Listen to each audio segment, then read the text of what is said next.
Days and hours of delay in confirmation of the U.S.-Iran peace deal is handing over Iran the biggest strategic advantage, and Iran is not even keeping it covered anymore.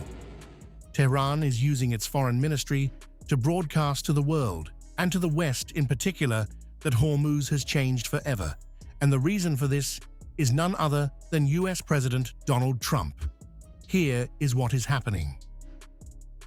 In a remarkable admission, Iranian Foreign Ministry spokesperson Esmail Baghaei declared that Iran cannot simply return to the old status quo in the Strait of Hormuz.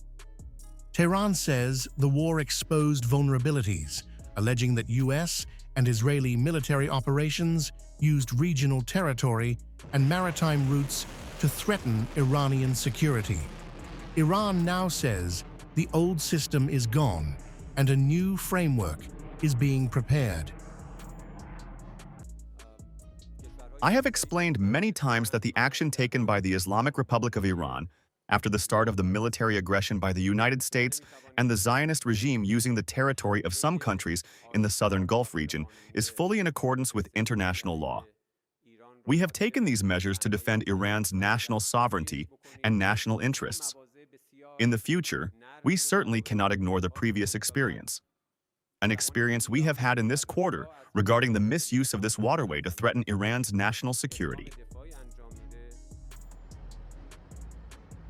That statement is perhaps the clearest indication yet that Tehran sees the current arrangements not as a temporary wartime measure, but as the foundation of a new maritime order.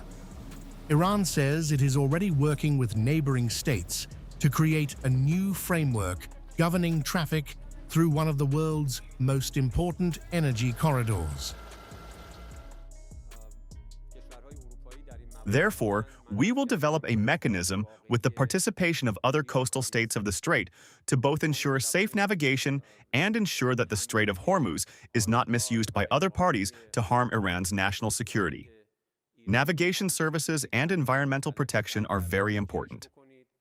We are currently facing a very unpleasant situation in terms of environmental damage caused by the war in the Strait of Hormuz, the Persian Gulf, and the Sea of Oman. The biggest shock came when Iran openly discussed collecting fees linked to navigation services and environmental restoration. Tehran insists the measures are necessary after the conflict. But for energy markets and global shipping companies, the message is clear. The rules governing Hormuz are changing. Therefore, measures will be taken to collect the necessary fees for navigation services, environmental restoration, and similar matters.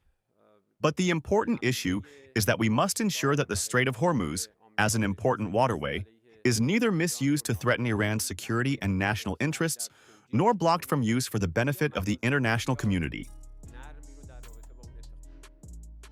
While Iran unveils its vision for Hormuz 2.0, negotiations with Washington remain stuck. Baghaei repeatedly accused the Trump administration of changing positions, sending contradictory messages, and failing to make clear decisions.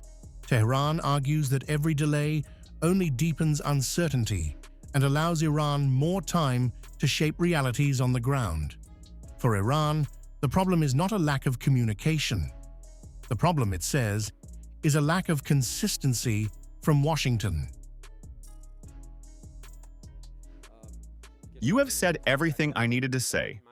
I ask the media to be more thoughtful about how seriously they take the positions of American officials. You yourselves witness that they frequently change their stances, easily make incorrect and untruthful statements. These contradictions, you might say, are part of their negotiation pattern, which certainly, if so, will not work with the Islamic Republic of Iran. If it is due to disorder in the U.S. governance system, which is very likely, well, this is a problem and dilemma that the U.S. ruling body must resolve. They need to reach a clear decision sooner. A kind of indecisiveness in the U.S. decision-making system is fully evident. The message from Tehran is unmistakable. The discussion is no longer about reopening Hormuz. It is about who will shape its future.